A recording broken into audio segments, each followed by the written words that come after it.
True story, on the way down, I passed a Jeep Wrangler, and on the back it had just married written on the back of it. And I just couldn't help but think, sucker. Because this year, my wife and I, true story, we're going to be celebrating our 35th wedding anniversary. Thank you. So obviously I don't look cross both ways when I cross the street anymore. Over the years, I've learned a lot about what marriage is and isn't. And one thing I can tell you that it definitely is one long employee performance review. For a job you didn't apply for, and you're on a performance improvement plan, and the boss is constantly annoyed with you. For example, last week I'm in the kitchen, I'm wiping off the countertops, I've taken out the trash, I've taken out the recycling, just being a hero. Nobody asked me to do it, I just did it. That's initiative, right? Because we all know, as any man that's been married more than a year in here knows, it's not enough just to do the things she asks you to do. These days, you have to do the things she doesn't want to have to ask you to do. So I had just placed a bowl in the top rack of the dishwasher when from behind me, all I hear is, "What are you doing?" At that point, my dog got up, looked at me, "Good luck, Bill," headed to the crate. I knew right then and there we were about to have an impromptu coaching session. So apparently, there's a system, a very specific dish placement system, which was covered in the employee handbook, which I didn't receive because I wasn't in orientation. I was deployed to the first Gulf War.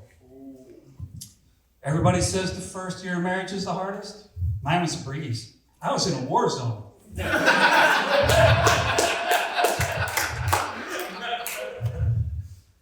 So that's when the audit began. She says, "Did you rinse those plates before you put them in there?" I said, "Did I rinse them?" "Babe, it's called a dishwasher. It's not a dish wetter." So then she says, "Why are all those spoons and forks together?" Duh, diversity and inclusion. And then she says, "Well, why did you put the knives in there like that? You want me to stab myself when I unload that thing?" At this point, I'm getting a little frustrated. So I say, "If you do, we'll call it a draw, because right now, I'm ready to stab myself in the eye just to get out of this conversation."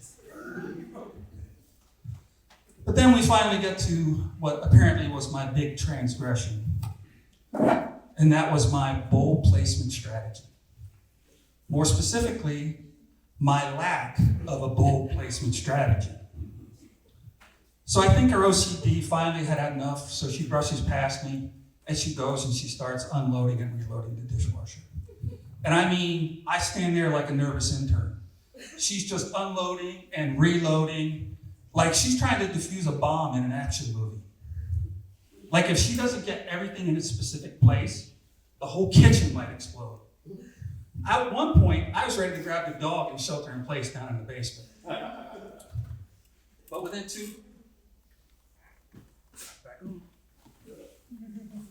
about 2 minutes later, she was finished.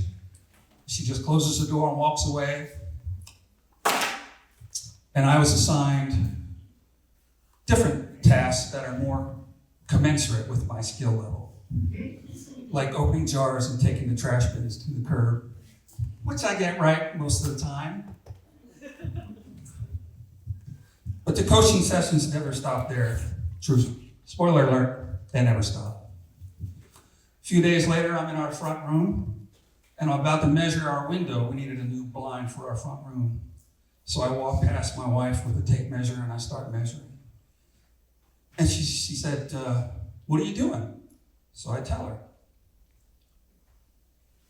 And then she says, "Well, do you need some help?"